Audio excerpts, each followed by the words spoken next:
Hola, hoy en Retrologando vamos a repasar de forma menos que mínima, pero significativa, creo, en tanto vamos a ver los distintos materiales que existen, porque vamos a hablar de la obra completa, de todo lo que hay, de John Ronald Reuel Tolkien. Tolkien, el del Señor de los Anillos. John Ronald Reuel Tolkien pues, es un creador, un renovador de la fantasía, del mundo de la mitología. Toda la mitología es creada, pero siempre ha venido de una tradición pues popular, incluso podríamos hablar de prehistórica, en el sentido de que antes de que las letras estuvieran fundamentadas, y sobre todo no existía la imprenta, ya iban las historias de dioses, de seres mágicos, de seres extraños, pues iban funcionando de forma oral, como es sabido, a base de poemas, de cuentos, de relatos que se iban contando por uno por otro, pero en unas condiciones muy distintas a las que hemos conocido nosotros como a lo largo de la historia de la humanidad. Entonces yo creo que el gran creador de una mitología, el gran refundidor de elementos y renovador de elementos fantásticos en este tipo de literatura es Tolkien, sin duda. Tolkien fue filólogo, tuvo un cierto prestigio en su carrera como docente y como investigador, algo que redunda también en su obra de creación. Fue profesor en la Universidad de Oxford, profesor de anglosajón, el inglés antiguo. Estuvo también en otras universidades, por ejemplo, lengua y literatura en Merton, y finalmente en Bournemouth, que es donde ya fallece.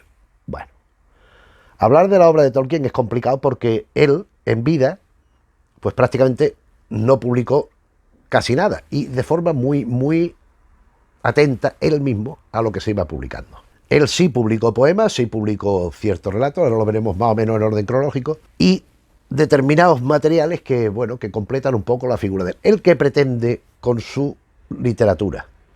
Primero, divertirse.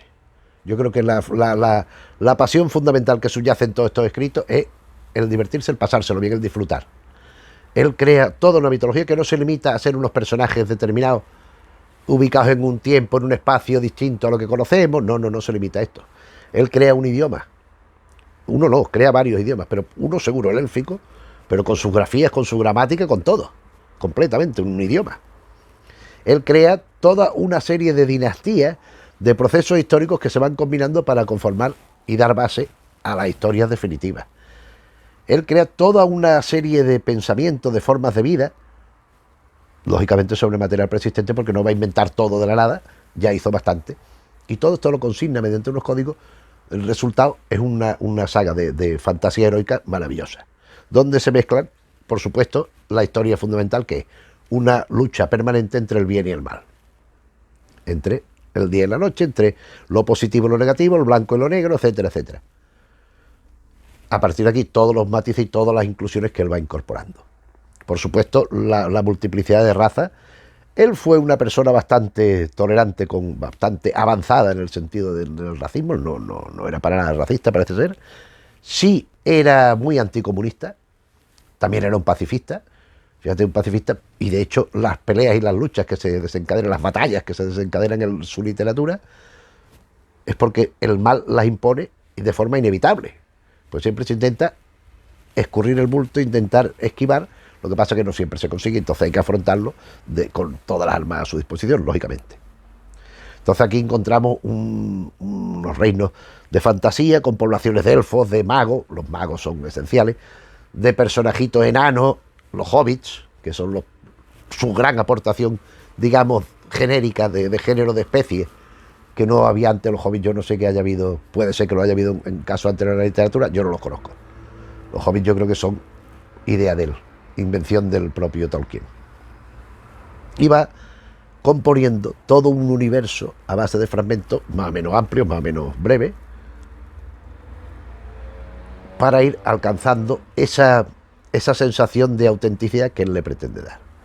Entonces lo que vamos a hacer es primero ver lo que él publicó en vida y qué destino tenía esto, para después ver lo que su hijo Christopher, su tercer hijo, pues terminó pues dándonos a conocer, que ha sido muy discutido, pero bueno, ya llegaremos a esto. Voy a recurrir al orden cronológico editorial, no al interno, porque el interno sería otro, tanto en un caso como en otro, como lo que él publicó, como lo que publicó su hijo. Pero me parece que el orden editorial en cuanto a Tolkien, a su obra, es muy elocuente en cuanto a lo que iba sacando y lo que iba pudiendo ir dando a conocer y cómo. Su primera obra es El Hobbit. Aquí tengo una edición de Círculo de Lectores.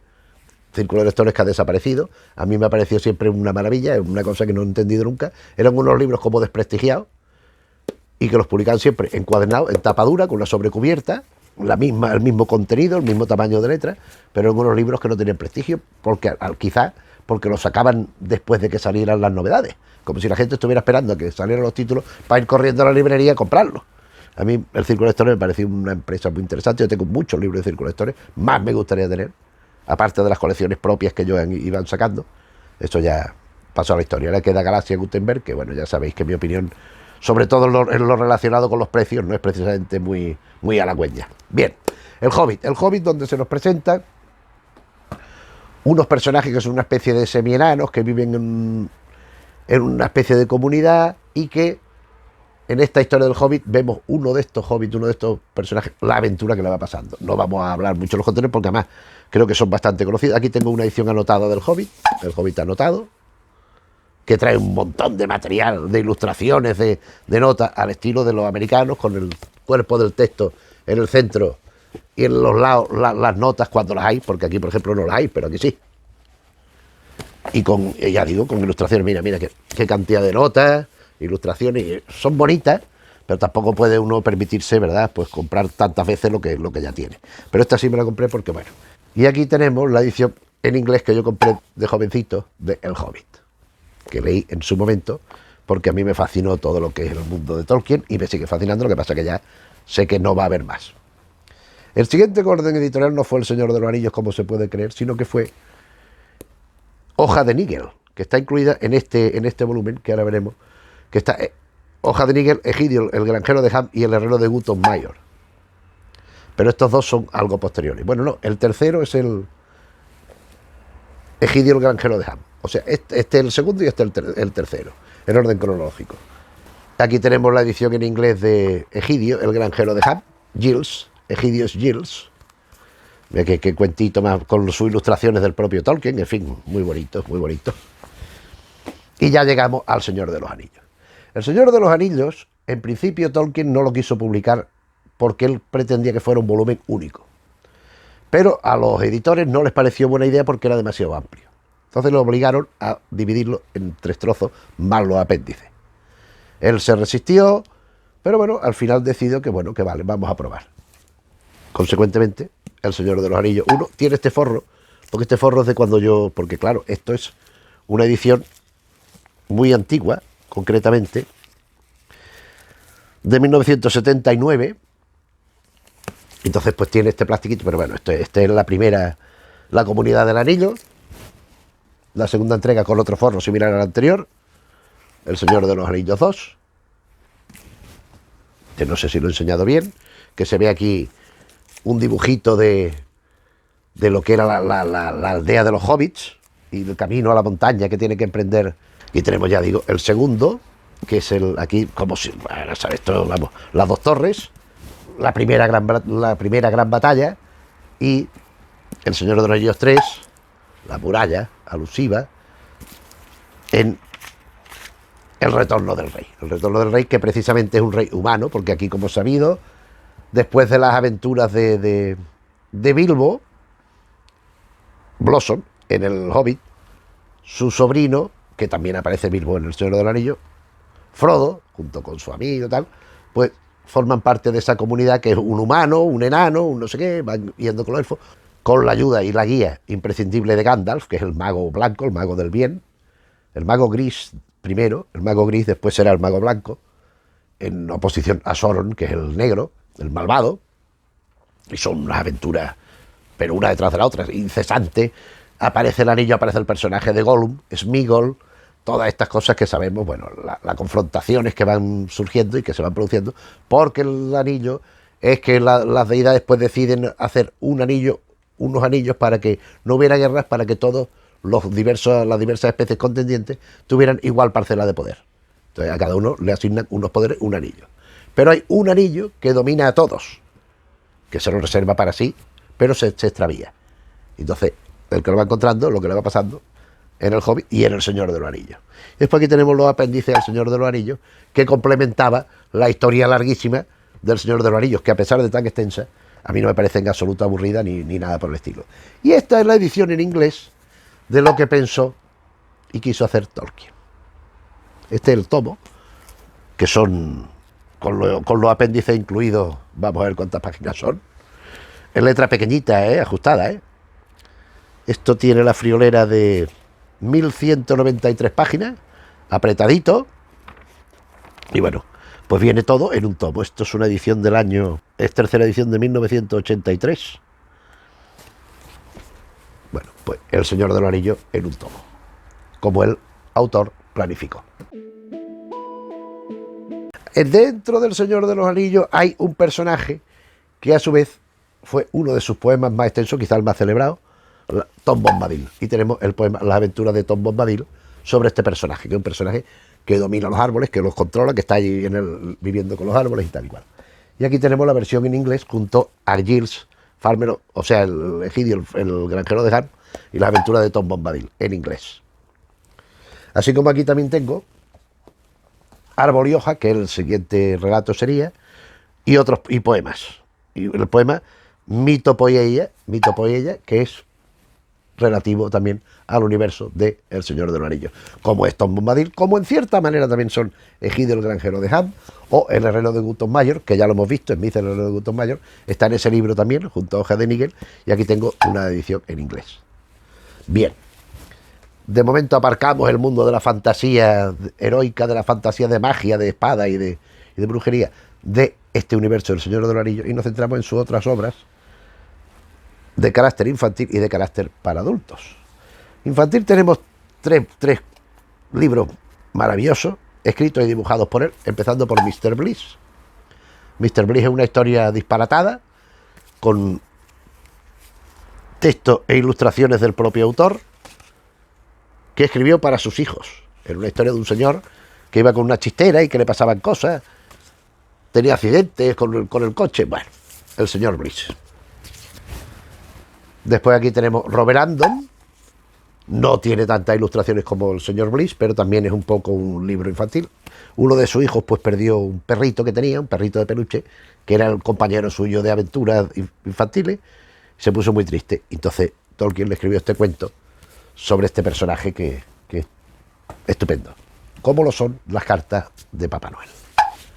Esto es una maravilla, esto es una cosa fabulosa, llena de imaginación, de felicidad, de optimismo, que se compone por unas cartas que Papá Noel escribía, Papá Noel, Tolkien, escribía a los hijos cada año, con una ilustración, con una postalita, y les contaba cómo era su vida en el polo, lo que iba sucediendo, lleno de dibujitos y contándole anécdotas de su propia existencia. A mí me parece esto de un cariño y de un carácter entrañable absolutamente prodigioso. Este libro a mí me gustaría hacer un vídeo sobre él nada más, porque es que es un libro que a mí me parece, todas y cada una de las cosas que pasan son estupendas. Pero bueno. Y para concluir esta parte, los libros descritos para adultos de Tolkien. Fundamentalmente los ensayos, Los monstruos y los críticos, y otros ensayos, donde en el índice podemos encontrar, esto yo no sé si lo publicó él o el hijo, no, esto ya lo publicó el hijo, editado por Christopher Tolkien. Beowulf, Los monstruos y los críticos, sobre la traducción de Beowulf, es una traducción que él hizo al inglés, se publicó también en Minotauro, pero yo no la compré, porque es que a fin de cuentas es una traducción hecha al inglés de Beowulf, el poema épico británico, traducido al español. Eso no tiene mucho sentido, pero bueno, es lo que hay. Sir Gawain y el Caballero Verde, sobre cuentos de hadas, el inglés y el galés, sobre el idioma. Es un vicio secreto, discurso de despedida de la Universidad de Oxford. En fin, son ensayos de él, pues bueno, pues esto. Y tenemos aquí también, publicados también por el hijo, por Christopher, que es el gran editor de Tolkien de toda la cosa, aunque no seleccionadas por él, sino por un tal Humphrey Carpenter, cartas de Tolkien. No las cartas como las de Papá Noel, son cartas con amigos, con editores, con gente con el que mantiene correspondencia. Aquí está C.S. Lewis, por ejemplo, que fue muy amigo suyo, con el que formaron un grupo literario de aficionados muy interesante. Bueno, pues tenemos las cartas. Y esto, digamos, es la obra. Hombre, ya digo que los cuentos él no los publicó Quizá Mr. Bliss sí, no estoy seguro. Robert Andon seguro que no. Lo publicaron los hijos ya fallecido él. Los monstruos y los críticos son ensayos que él había ido publicando, o sea que también recogerlo en el libro tampoco era un gran trabajo. Las cartas pues tienen su carácter de intimidad, pero también de profesional. Pero a partir de aquí, ya sí que Tolkien no tiene intervención en absoluto como volumen de las distintas obras que quedan, que son bastantes. Tolkien tenía previsto completar todo esto que conocemos del Señor de los Anillos, del Hobbit, del Egidio el Granjero de Ham, del Tom Bombadil, etcétera, etcétera. Porque de cierta manera él lo veía todo como parte constituyente de una totalidad, de un conjunto, de una unidad. Entonces él fue ideando cómo sucedían estas cosas que llevan al Hobbit y al Señor de los Anillos, qué es lo que había sucedido anteriormente. Y en algún caso, qué procedía después de lo que transcurrido en el Señor de los Anillos. Él fue ideando una serie de hechos mitológicos, de hechos de ficción, de personajes, de cosas. Y en principio, su hijo Christopher juntó lo que le pareció más esencial, lo que le pareció más terminado, en el Silmarillion. Silmarillion, que sería, cronológicamente, anterior al Hobbit. Y por supuesto, por extensión, al Señor de los Anillos. Donde pues vamos viendo una serie de leyendas, de elementos, de personajes que van confluyendo en el Señor de los Anillos. ¿Qué ocurre? Pues que este Christopher Tolkien empieza a indagar. Hasta aquí más o menos se considera más o menos canónico. El Silmarillion se incluye con ciertas reservas para los puristas, pero bueno. Pero ya los demás, los que sí que son frikis de Tolkien y todas estas cosas, han criticado a Christopher Tolkien hasta la saciedad. Por cierto, que falleció no hace tanto, falleció no hace mucho, por publicar todo lo que viene a continuación, que se podía incluir el Silmarillion, las cartas, etcétera, etcétera. Pero a mí me parece que hace bien, o sea, son materiales para el que quiera consultarlo, para el que quiera leerlos, para el que quiera disfrutarlo, están ahí porque lo escribió Tolkien, no lo ha escrito otra persona.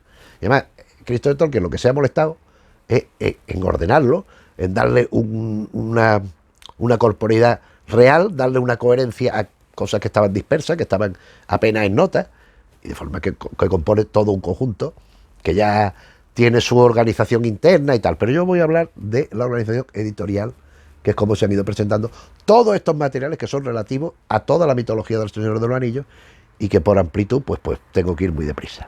Para empezar, los cuentos inconclusos. Esto es una edición en rústica, en un tomo, porque esto también se publicó en 2 tomos. El primero incluiría la primera edad, los cuentos que suceden en la primera edad, Silmarillion. La segunda edad sería el primer tomo y el segundo tomo sería la tercera edad, y los Druedain, los Istari, los Palantiri, que son unas sagas que van ya desarrollándose y que van complementando todo el material que ya conocemos. ¿Qué ocurre? Pues que estos cuentos inconclusos pues no están terminados, pero sí nos proporcionan material de conocimiento de todo el espectro lingüístico, existencial, en definitiva, de esta mitología fantástica que él fue creando. Seguimos en esto que va publicando Christopher Tolkien, el libro de los cuentos perdidos, tomo 1. Siempre estamos hablando de materiales relativos a El Señor de los Anillos, relacionados con ellos, y que Tolkien pues dejó inédito. Y el libro de los cuentos perdidos 2. Son cuentos, algunos bastante amplios. O sea, por ejemplo, si cogemos del segundo tomo, el cuento de Tinubiel, Turambar y Fualco, la caída de Gondolin, el Nauglafrin, el cuento de Harendel, la historia de Eriol y Aelfwin y el final de los cuentos. Pero en el primer tomo, o sea, aquí ya hemos visto dos títulos que después los reencontraremos más extendidos. Y aquí tenemos la cabaña del juego perdido, la música de los Ainur, este es el tomo 1, la llegada de los Valar, el encadenamiento de Melkor, que aquí también reaparecerá, la llegada de los elfos, la construcción de Kor, el robo de Melkor, es que Melkor también lo reencontraremos, la huida de los Noldoli, el cuento del sol y la luna, el ocultamiento de Valinor y el cuento de Gilfanor, las penurias de Noldoli y la llegada de la humanidad.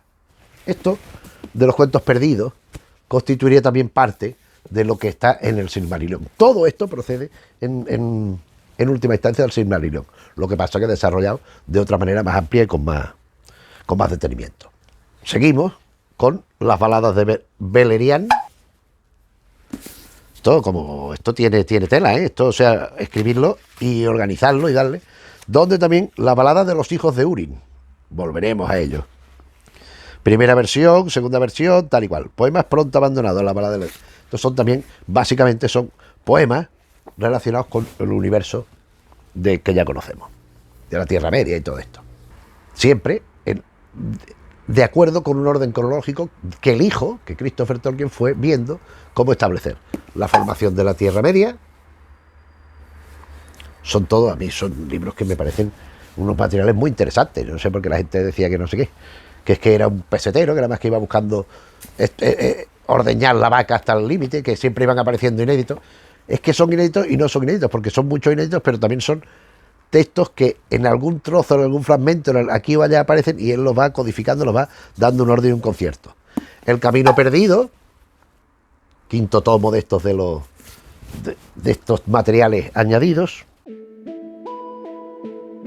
Entonces, dentro de la línea editorial, no sé por qué razón, vienen 4 tomos seguidos, que es la historia del Señor de los Anillos. La historia del Señor de los Anillos, o sea, no el Señor de los Anillos, sino la historia. El Retorno de la Sombra, el primero, son 4.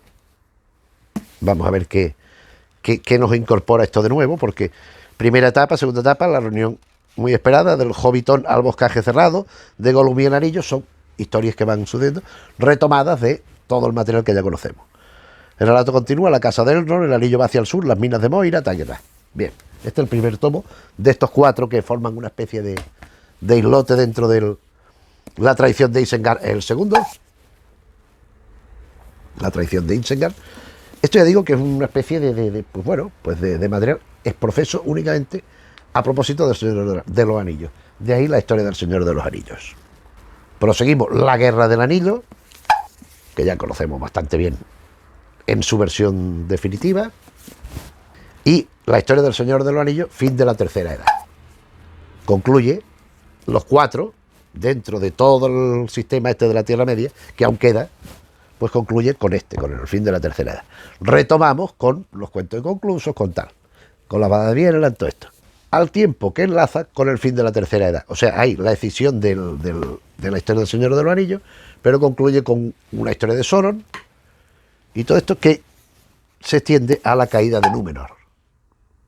Es una forma inteligente de enlazar el paréntesis de la historia del Señor de los Anillos con el resto, con lo que precedía y con lo que viene a continuación.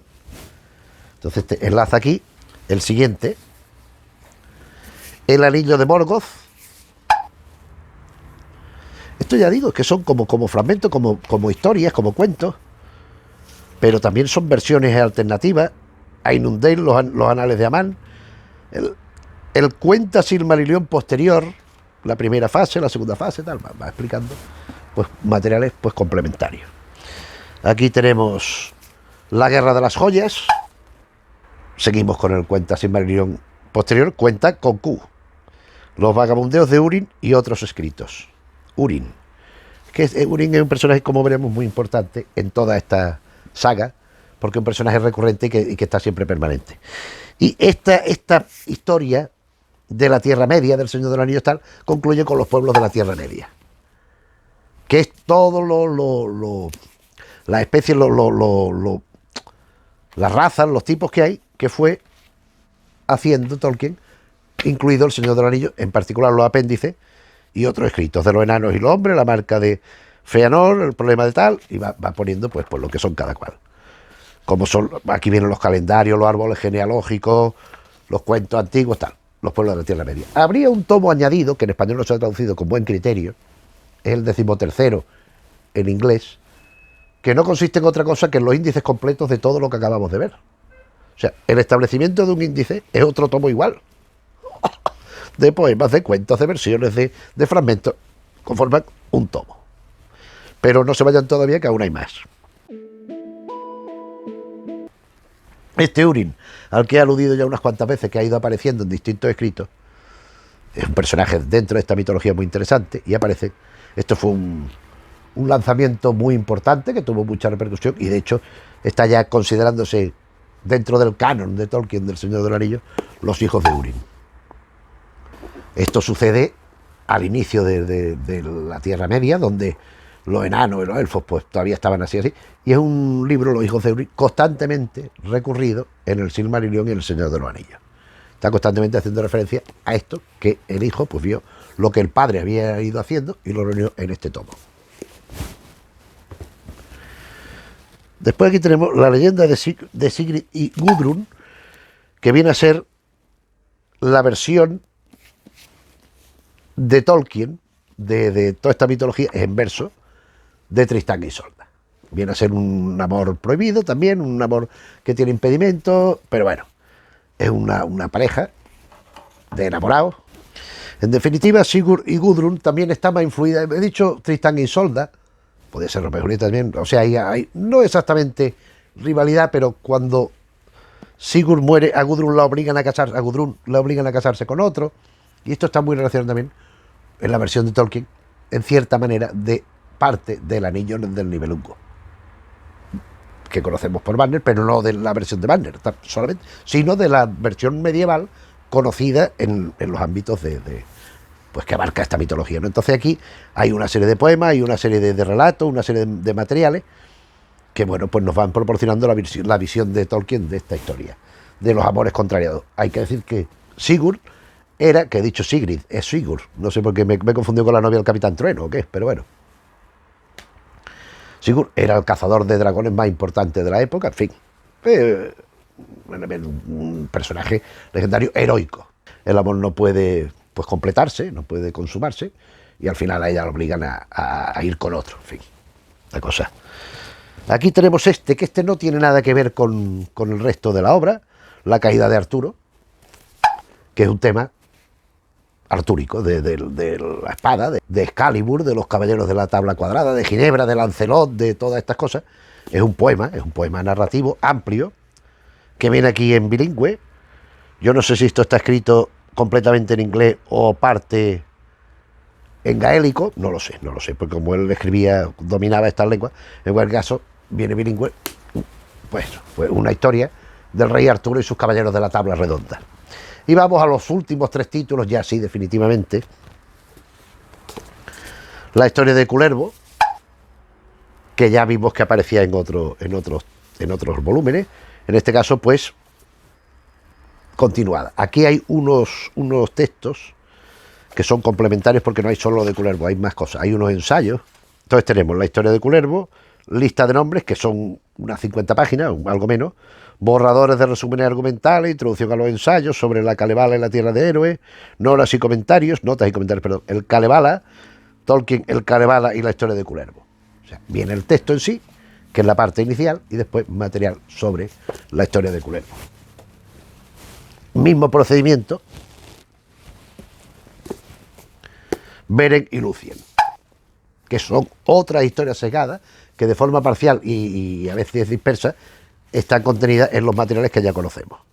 Y aquí tenemos Beren y Lúthien, son 200 y pico páginas, el relato, la historia, llena de ilustraciones, también esta es una edición preciosa, llena de ilustraciones, y después revisiones de la balada de Leithian, que bueno, es otra cosa que parece el Lúthien mismo que viene aquí, en este volumen. Estos ya son los últimos, porque esto ya fue un material muy posterior. Estos fueron los que recibieron más críticas, porque decían que bueno, que era material ya muy conocido, que apenas había aportación original, que bueno, que...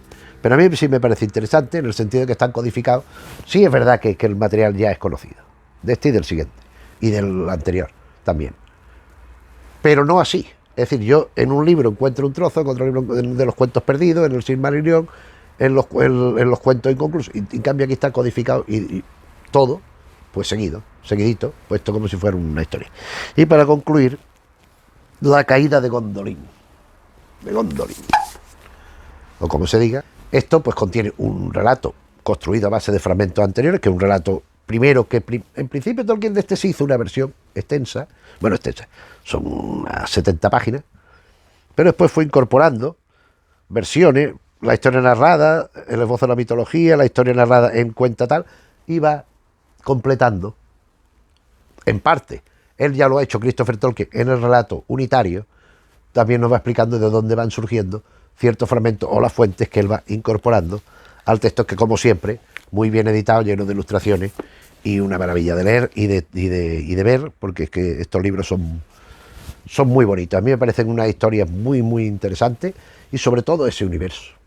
Ese no limitarse a ser las novelas en sí, sino todo eso que hay alrededor, que es muchísimo más que un mero adorno o que simples complementos, porque son partes esenciales para comprender el todo, el conjunto, en mi opinión, de una obra muy interesante, en su momento muy valorada, en los 80, los 90, fue muy importante Tolkien, muy leído, muy seguido. Todo este bagaje literario amplísimo se complementa con los trabajos del propio Tolkien, aparte de lo que hemos visto de Robert Andon, de las cartas de Papá Noel y sobre todo las cartas de Papá Noel y del señor Bliss, con J.R.R. Tolkien, artista e ilustrador. Este es un libro, pues precioso, donde vemos los dibujos del propio Tolkien, que él mismo ponía, no solo pensando en ediciones, sino para guiarse él mismo. Y en sus arrebatos de ganas de pintar, de hacer ilustraciones, de tal, pues iba dibujando y pintando pues lo que se le iba ocurriendo, sobre todo relativo a las casas, a los personajes, a las vestimentas, a todo esto que conocemos de la obra literaria. Por supuesto, algo como una obra como esta, pues no puede pasar inadvertida para ilustradores y para dibujantes y de todo tipo de pelaje. Ha habido versión en cómic, debe haber, hablo en hipótesis porque no me consta, multitud de libros de ilustraciones sobre esto. Yo tengo aquí 3, en particular 2 sobre todo muy notables, uno quizá menos, pero tampoco por ello falto de interés. El mundo de Tolkien, pinturas de la Tierra Media. Estos son, son dibujos de otras personas, de ilustradores, de pintores, de dibujantes, que van pues recreando algún trozo de lo que va contando Tolkien en sus libros. Entonces no son dibujos, estos son por lo general de los mismos dibujantes, o ilustradores o pintores, como se quiera, que van acompañando las portadas y los interiores de algunos de las ediciones, de algunos de los libros, de las ediciones en sí, y son fragmentos puntuales, pues en este caso del Señor de los Anillos, mira, ¿ves? La caída de los distintos de los distintos libros. Gondolin aquí, el dragón contra la muralla. Aquí estoy acerca de los artistas. Este es el herrero de Gunther Mayer. En fin, y están muy bonitos, son muy bien hechos y están publicados por la misma editorial, por Minotauro, al igual que este otro, que es otro Reinos de Tolkien, Imágenes de la Tierra Media. Otro libro, pues constituido por ilustraciones inspiradas en los escritos de Tolkien. Bueno, aquí vamos viendo pues cuatro fragmentos. Mira, antes hemos visto el Frodo con la araña, aquí tenemos otra versión, con la araña gigantesca aquella que había, que se llamaba Ela. Esto ya... Y después hay este otro que tengo aquí, de David Day, que esto se complementa con una enciclopedia de Tolkien, que vienen otros dibujos parecidos a esto, pero que yo no sé por qué razón la compré en formato CD, en un CD de estos que del ordenador, pero este sí lo compré, de hecho me lo regalaron, este bestiario de Tolkien, de David Day, como digo, donde aparte de esto pues vamos viendo algunas ilustraciones también muy bonitas, muy sugerentes, muy del autor. David Day es un dibujante ilustrador muy conocido, pero también siendo muy respetuoso con la idea de Tolkien. Entonces a mí por eso me parece un libro aprovechable y por eso mismo pues lo estamos sacando aquí. Aquí tenemos a Gandalf y a Sauron enfrente, el lobo. En fin, ¿esto limita la lectura? Pues en parte la limita, sí, porque claro, lo que cada uno mediante la lectura vaya inventando, puede hacer voz de sí mismo. Pero por otra parte también hay cosas complejas, cosas difusas, cosas que no están del todo claras, y de alguna forma esto puede ayudar a ilustrarlos. No es más que un complemento, si acaso, muy superficial y muy puntual. Ocurre como todo. Ya sabemos, en su momento, hablando de Baxi, hablamos de la versión fílmica que él hace del Señor de los Anillos de los dos primeros libros, para ser más exacto, del primer libro y los dos primeros tercios del segundo libro, se quedó ahí. Pero después ya ha habido la versión norteamericano-japonesa de la trilogía del Señor de los Anillos, esta de que yo tengo aquí. Un anillo para gobernarlos todos. El Señor de los Anillos es la trilogía, la versión fílmica, ¿verdad? Aquí está, pues, las 3 películas en versiones extendidas y no sé qué. Y después hay también la trilogía de El Hobbit, donde el personaje Bilbo de mayor lo interpreta un actor y de joven es Martin Freeman. Estas películas no están mal, tampoco son la maravilla del siglo, no son una cosa, en mi opinión, no llegan ni a la altura de la suela del zapato del original literario. Son unos resúmenes, son una síntesis, pues, con ciertas cosas meritorias. Es darle visualidad, gracias a los efectos especiales, sobre todo, a elementos que hay que imaginarlos mediante la lectura, con lo cual, en mi opinión, esto lo que hace es limitar el enriquecimiento que produce el material original. Pero claro, por otra parte es limitar, pero por otro para mentalidades cómodas, para mentalidades que prefieren el mínimo esfuerzo, la ley del mínimo esfuerzo. Esto es una zona de confort porque te pones la pantalla delante y ya lo has visto y ya está. ¿Que te pierdes más de la mitad? Pues claro. Que lo que se ve en las películas, tanto en la trilogía del Hobbit como la del Señor de los Anillos, es susceptible de interpretación, por supuesto, porque esto es una interpretación y una elección por parte del director y de los guionistas de unas partes determinadas, no está todo. En fin, a mí yo me quedo, como casi siempre, no en todos los casos, porque hay películas que son magníficas sobre obras literarias, verdaderos peliculones, maravillosos, y en casos que mejoran el original literario. Es que es así, en mi opinión. No hay muchos casos, pero algunos hay, muy notables, y no hablo de 5 o 6, hablo de más. Pero en cualquier caso, este universo literario que hemos ido viendo volumen a volumen, pues yo creo que compone un hito en la literatura de fantasía, de imaginación, y bueno, no pretende, claro, dar una justificación del mundo filosófico, pero también tiene más pensamiento y más reflexión en la línea de la filosofía en sentido clásico de lo que pueda parecer en primera instancia. Y se daña un poquito, se conocen todas estas cosas, pues se va viendo que el señor Tolkien sabía muy bien lo que hacía y lo hacía muy bien. Bueno, pues esto es lo que hemos querido traeros hoy, todo este volumen que para llevarlo a su sitio, porque naturalmente no lo tengo normalmente al lado, lo tengo puesto en una estantería, necesito una carretilla para llevarlo todo, porque yo soy pesado, de físico. Los contenidos, en mi opinión, no son nada pesados. Se leen como una soltura divina. Es una cosa que yo los he leído uno detrás del otro y me he quedado más a gusto que la puñeta, porque es que yo he disfrutado estos libros mucho. Cuando los leí en su momento y cuando los releí ya de mayor, completando las últimas entregas del Christopher Tolkien.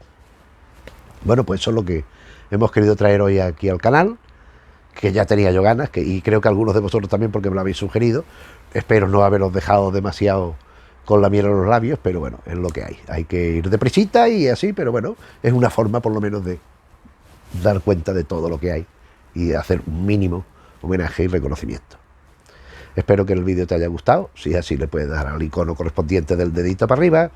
Si te quieres suscribir, te lo agradeceremos, de acuerdo con todos estos temas que vamos abordando un día y otro, así como también para recibir las alertas de los distintos vídeos cuando vayan siendo subidos al canal, porque YouTube lo hace de forma, no de forma continua, sino intermitente, y no a todo el mundo, sino a alguna gente. Entonces, si prefieres que recibir las alertas directamente desde nosotros, desde Retrologando, hay una lista de difusión en la página web www.retrologando.com, donde vienen las distintas áreas temáticas: teatro, cómic, televisión, novela de género, cine, música, otros, y después todas. Porque si quieres ver todos los vídeos, pues también, pero así sabemos que las alertas te van a llegar con seguridad, porque te las va a mandar Enrique y yo. Fundamentalmente Enrique. En fin, muchas gracias por acompañarnos y ya nos vemos en otro vídeo. Un saludo.